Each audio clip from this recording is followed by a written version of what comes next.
Muchas gracias por venir. Antes que nada, un agradecimiento a la Quinta de los Ombúes, especialmente a la señora Marcela Fugardo, su directora, que nos abrió tan generosamente el lugar más lindo de San Isidro para presentar un libro sobre vocación y proyecto de vida.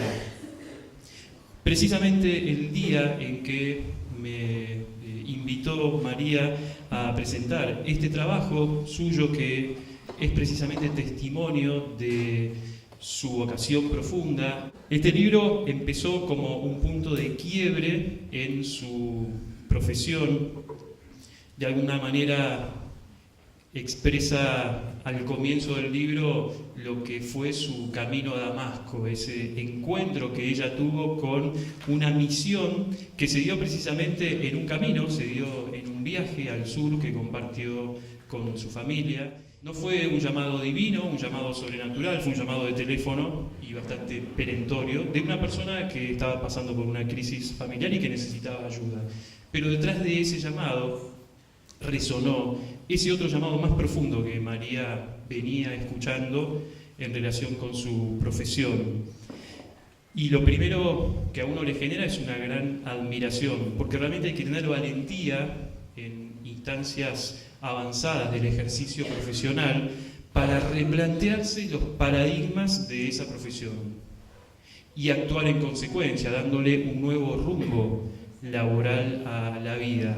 El primer mérito es la fuerza argumentativa. Creo que Paola fue la prologuista ideal, con su vehemencia, con su énfasis, porque es un libro que expresa mucha pasión, es un libro apasionado. Las historias reales que este libro incluye, que están contadas con ciertos recursos propios de la ficción. Tus años en Estados Unidos fueron años de organización familiar, además de maternidad intensa.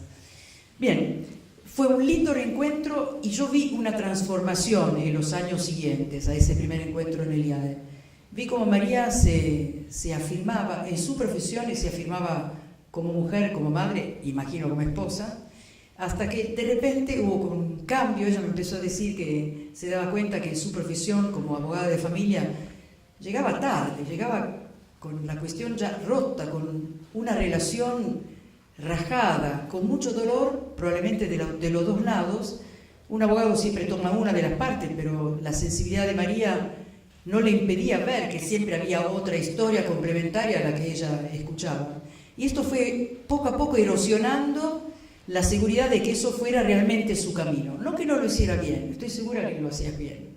Además lo dice, porque se compenetraba, no era una cosa simplemente burocrática de oficina, sino que era meterse dentro de las historias con el desgaste que significa hacerse cargo de gente que sufre. Yo creo que es más fácil estar con gente que se ríe que con gente que tiene un tema doloroso, que además aparece en cada palabra, ¿no? Bueno, entonces este libro es hijo de una transformación profesional y personal de María. Y yo creo que es también un acceso, un modo de, ¿cómo se dice?, de aportarle al mundo muy, muy necesario en el momento actual, muy necesario. Creo que siempre ha sido necesario. O sea, acá viene la buena noticia. El libro de María es un libro de amor.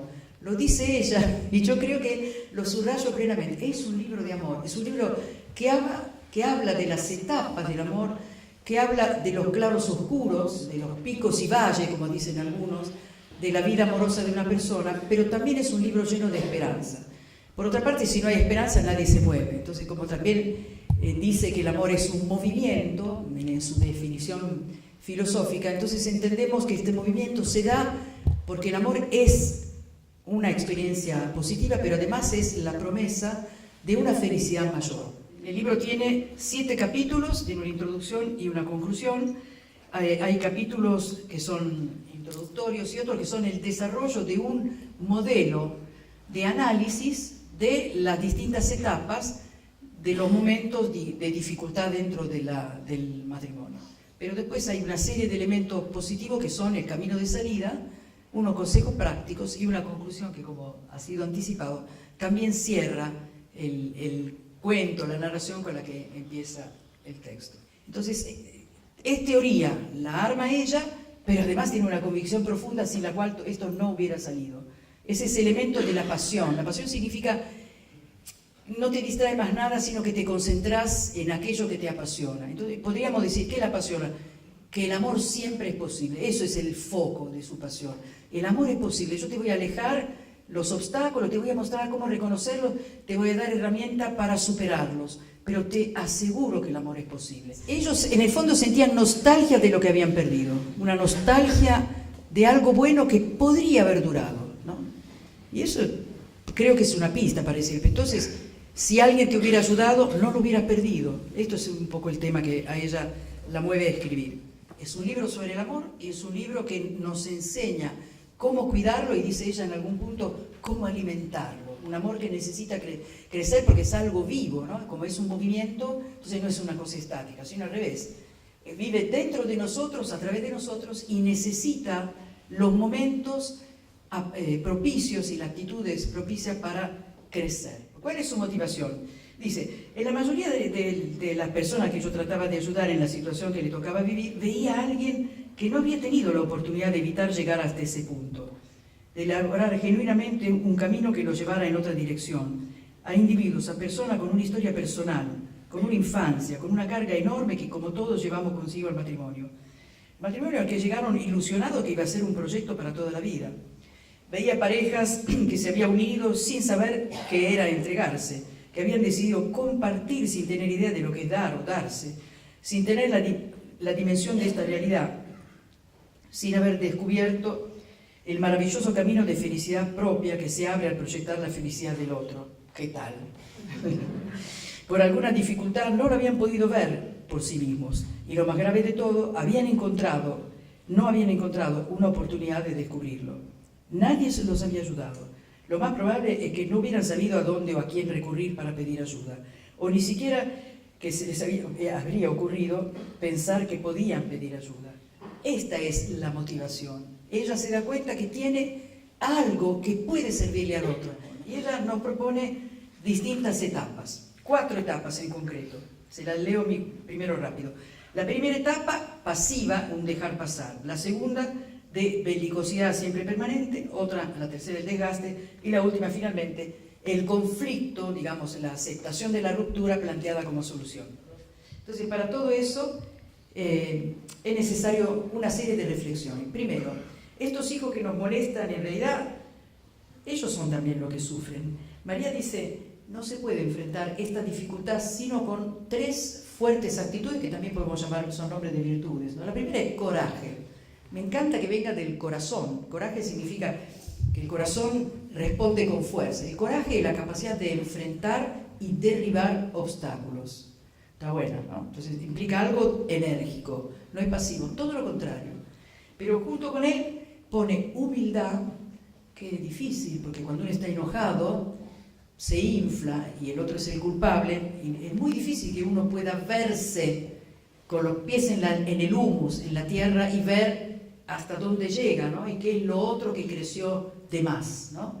Así que coraje, humildad y finalmente generosidad. La generosidad es la actitud que tiene que ver con la justicia y la supera, que significa generar bienes, que significa que los bienes son muchos. Entonces yo no los aferro, sino que los doy. Me doy cuenta que en esa capacidad de dar se multiplica. Y ahí viene el tema de los hijos. Los hijos sufren como nadie en las peleas. Se sienten responsables y culpables por la desunión de los padres. Sienten una profunda inseguridad cuando perciben que entre los padres, a quienes aman por igual, hay desavenencias. Porque no van a saber a quién defender, por quién tomar partido, porque los dos tienen la misma valía y razón para ellos. Pero se les presenta la inmanejable contradicción de que esas 2 personas que le dan seguridad se hacen mal el uno al otro. Y entonces, ¿qué es lo que cuenta? ¿Cuál es la verdad? Y como el amor hacia un hijo es inexplicablemente incondicional, vale la pena que sea gran motivación para luchar juntos, para seguir siendo nosotros. Porque si bien lucharemos por nosotros 2, tenemos más seres que de ese ser nosotros dependen. Y según cuán nosotros seamos, se verán fortalecidos. Esto está muy bueno. Puede ser un motor, puede ser un motor. Hay mucha gente que salió del atolladero pensando en sus hijos. Yo conozco algunos que les ha hecho bien. Como necesitamos una motivación extra, son una motivación extra, que además tiene la gran ventaja que son la motivación de ambos, ¿no? Que eso es lo que pone en línea. Veamos un poco las herramientas. Una herramienta fundamental, y quizás el palito que más frecuentemente pisan todos los matrimonios, y quizás los novios, es la dificultad de una buena comunicación. Ahora, le quiero decir una cosa. A mí me impactó del libro de María que se oía su voz. Es decir, que un libro que te hablaba en vez de leerlo, ¿no? Es una voz fuerte, con argumentos, que te quiere persuadir de lo que te está diciendo, y que, como es un libro de amor, te quiere persuadir que el amor es posible, que ella lo vive intensamente, que no ha sido todo liso, que ha tenido las batallas que tenía que tener, pero que también hay un montón de oportunidades para que esas batallas sean vencidas. Y el resultado de todo lo contrario de lo que sucede con los jueguitos, que cuando uno pasa al siguiente nivel es más difícil. En el amor, el matrimonial, es todo lo contrario. Uno pasa y el siguiente es mejor. Porque se apoya sobre lo que ya sabes que podés hacer con él o con ella, y entonces en el fondo relativizás esos momentos de desencuentro, porque te apoyás en esa certeza de que él, ella, los dos se quieren, los dos se juegan el uno para el otro, y los dos se han entregado la vida, y se han entregado la vida para vivirla juntos, y ponen hacia afuera esta esperanza de seguir viviendo juntos y construir, sabiendo que también le regalamos a nuestros hijos algo a lo que tienen derecho a saber que nos queremos. Este es un derecho extraordinario, y hasta diría, hasta las personas que no pudieron llevar adelante su matrimonio deberían poder garantizarles a sus hijos que siguen queriendo a la mamá, al papá, porque los hijos necesitan tremendamente crecer en este terreno sano para poder llegar a su adultez con equilibrio y con seguridad. Así que gracias, María, creo que es un gran aporte. Te agradezco muchísimo de parte de toda la comunidad y de todos los matrimonios. Gracias, María. Además es magíster en matrimonio y familia en la Universidad de Navarra, España. Durante años ejerció como abogada, tal como ya lo comentamos, y en un momento dado decidió colgar el título. Actualmente trabaja como asesora, como orientadora de familias y de matrimonios, y lo más importante, casada con Marcelo y mamá de Lucas, Clarita, Mateo y Olivia. A todos los que de alguna manera hicieron posible este libro, que es un logro enorme para mí. Se lo ve chiquitito al lado de lo enorme que es para mí. Gracias a todas las personas también que se acercaron a mí buscándome como profesional, ejerciendo la abogacía en familia, porque esas personas en una especialidad tan sensible como es el derecho de familia abren el corazón, no te traen nada más que un caso a la mesa, sino que traen su vida, traen su intimidad, te abren la puerta a cosas muy sensibles y de mucho dolor, y yo sentí siempre que me tuvieron mucha confianza y me enseñaron mucho. La verdad que sin esa parte, porque bueno, alguna vez alguno me ha confrontado de, bueno, ¿por qué si estás haciendo esto no estudiaste psicología directamente?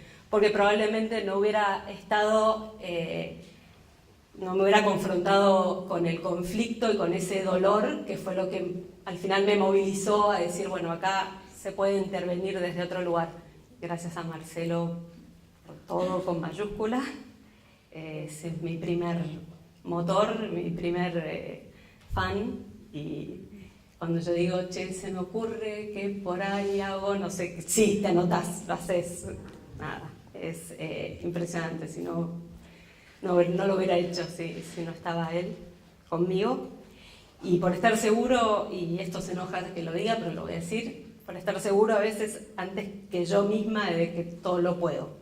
Y sobre todo por dejarse querer por mí como se deja querer.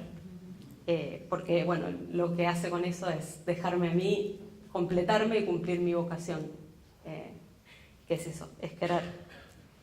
Y por formar conmigo este matrimonio perfectamente imperfecto. Que de eso se trata. Porque nos obliga a siempre movernos todo el tiempo de la comodidad, del estado de comodidad, para poder buscar nosotros mismos el equilibrio, ¿no? Si fuera perfecto sería muy aburrido.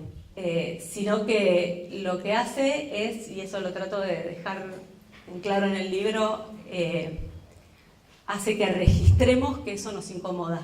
Eso es lo importante.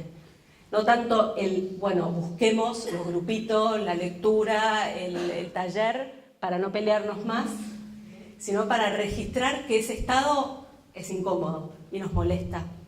Y entonces ahí es donde vamos a agarrar las herramientas que aprendimos en el tallercito, en el libro, en el no sé qué, para poder salir de eso. Entonces lo importante es incomodarnos. Y preocupémonos el día que no nos incomodemos. De esto de que surge de un enfoque nuevo que yo le quiero dar quizá a la profesión, que me incomodaba. Muchos dicen, claro, lo que pasa es que el derecho de familia es tan desgastante porque las historias son... Y no era eso, porque les puedo asegurar que también estar frente a un matrimonio que está pidiendo ayuda para...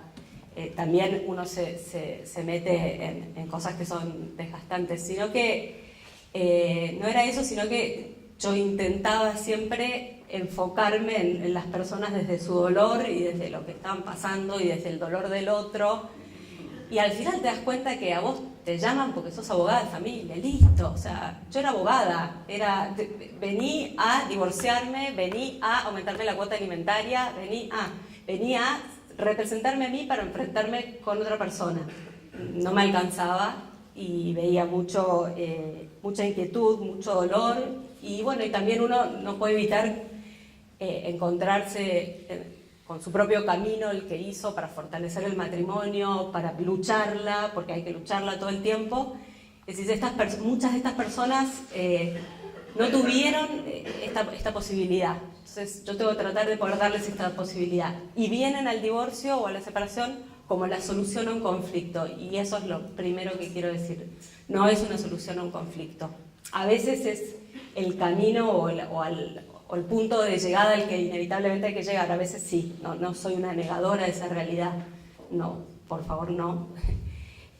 Pero digo, no sin antes explorar alternativas y explorar soluciones que no todo el mundo sabe que están, y además estamos en una sociedad, en un momento del descartable, de no sirve, lo tiro. Me encantó las palabras que puso Paula en el prólogo, hablando del cirujano que solo corta con la tijera y no sutura, ¿no? O sea, pareciera que ese es el profesional de la pareja. Corto por lo sano y no enmiendo, no. Y bueno, humildemente ese fue mi inquietud. ¿Vos soñaste que iba a ser un cuento de hadas? Nunca abandones ese sueño. Yo me quedé como, no lo abandones. O sea, es tu sueño.